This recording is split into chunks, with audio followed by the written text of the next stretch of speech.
Thought today I might do a oil and filter change on this Xmax 300. I've had it now a bit over a month, I think. I put over 1,000 kilometres. I think to date something like 1,100 kilometres. And a couple of subs have asked me, do I plan on doing an oil and filter change and putting a clip up on it? Well, I really hadn't had any plans to do that, but soon I've had a couple of requests. I might as well do one, put one up. The best thing about this particular bike, right from the very start, I fitted it with a magnetic sump plug.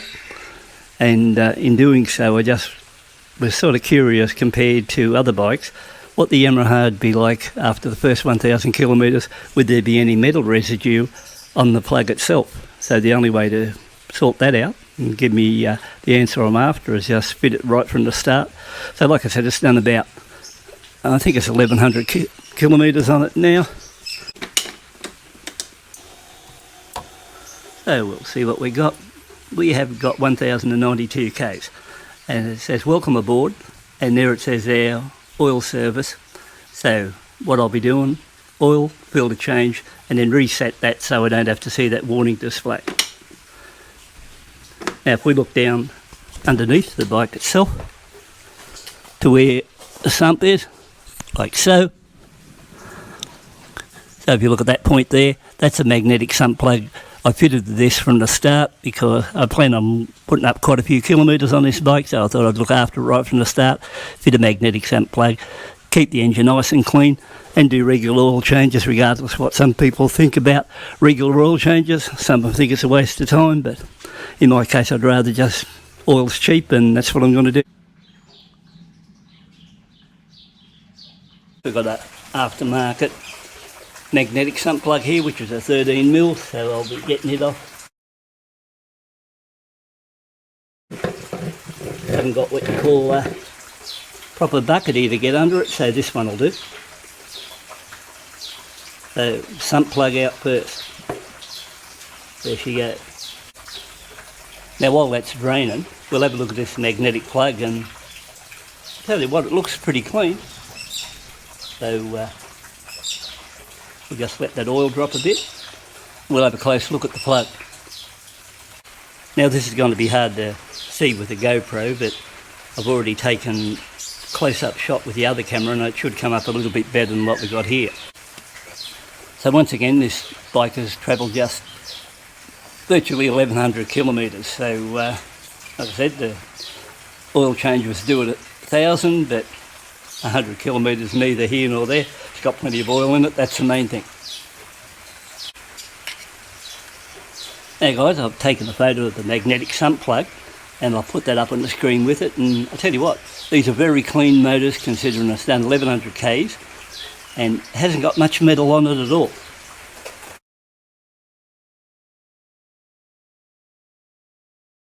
Next up we'll get the oil filter cover off.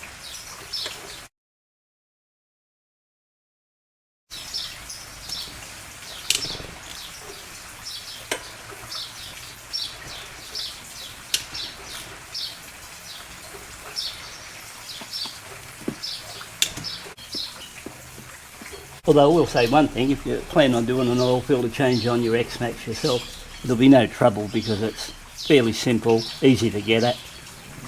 Everything's nice and handy. Oh, maybe this top bolt is a little bit tight, but tight area, but fairly doable.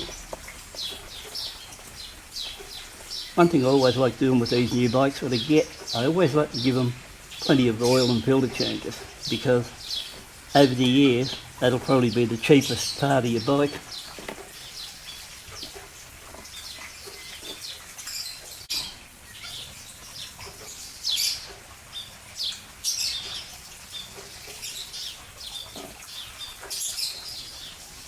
Like so. So there it is there for you now. It's KNN-141. So KNN-141, and that's one suitable for this bike.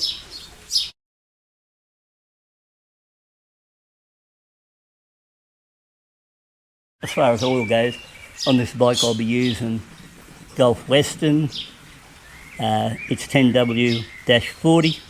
It's a semi-synthetic oil. It's okay for this sort of a motor, so nothing special too much about this. motor and it'll handle it quite well. So I'll give the sump plug a bit of a wipe on it, see what it picks up.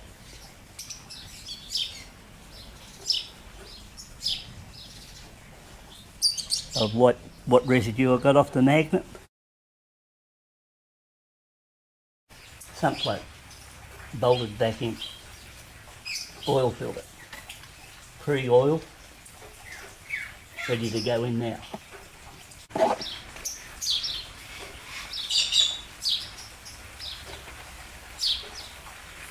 Now just button her up.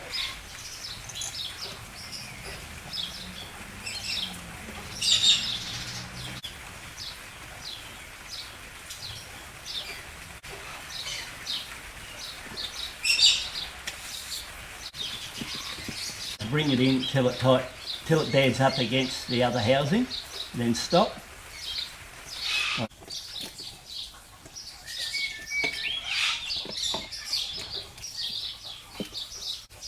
Naturally, when you do start your bike and run it, you come back and check all this. That idea is clean it up now because you won't be back around this side again. Oh, the only thing you'll be around here checking later on to make sure you've got no oil leaks.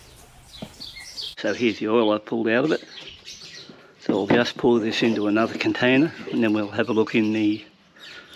It's a bit dark, but apart from that, you know, like it's done 1100 k's, but doesn't seem too bad as far as that goes. So I'll just pour this oil into the container here. Then we'll check the bottom of the oil pan, oil collection pan. As you can see there, super clean, no metal, no nothing. You might say, well, you wouldn't expect metal in a new scooter or a new bike, but believe me, not the case. Maybe not with a Yamaha, but certainly with other ones.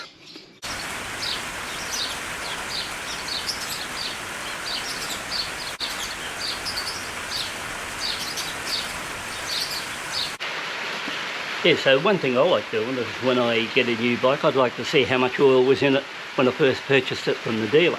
So what I do is pour it into a milk container, put a marker across it, and I got a rough idea how much was in it.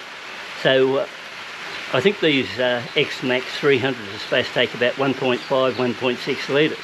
Now that's a 2 litre container, and it certainly doesn't look like a 1.5 or 1.6 there to me. So I would say they're a few hundred mil short. I would have thought if it took 1.6 it'd be up around that high. Then 2 to bring it up to there. So, you know, like all these dealers, everyone tries to shortchange us.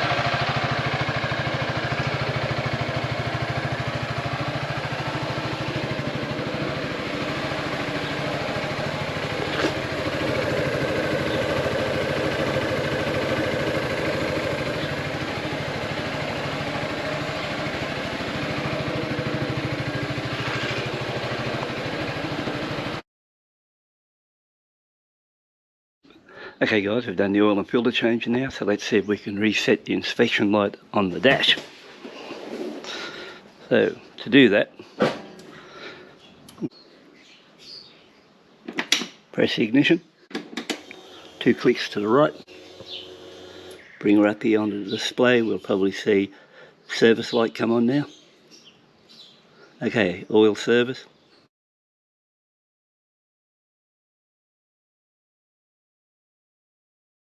So we've got oil trip, so I'll press that one and hold the button here 3 seconds.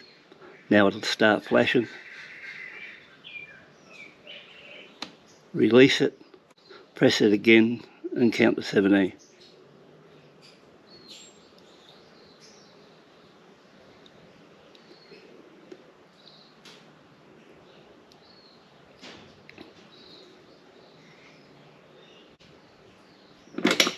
Turn it back on.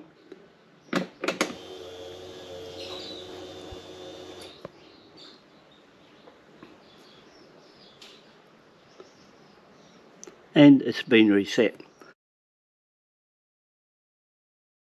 We'll have another go here and see if this is reset. Come back over here, whip her up here, ignition on, 2 clicks to the right. Welcome aboard. If there's any drama, it's always after that. Okay, so this has fully reset now. Now I will tell you one thing, it's not as easy as what it looked, because I've read that some bikes are difficult to do and not even the dealers can do it, and they have problems doing it. And a few other people have got onto these and done it first go with their bike.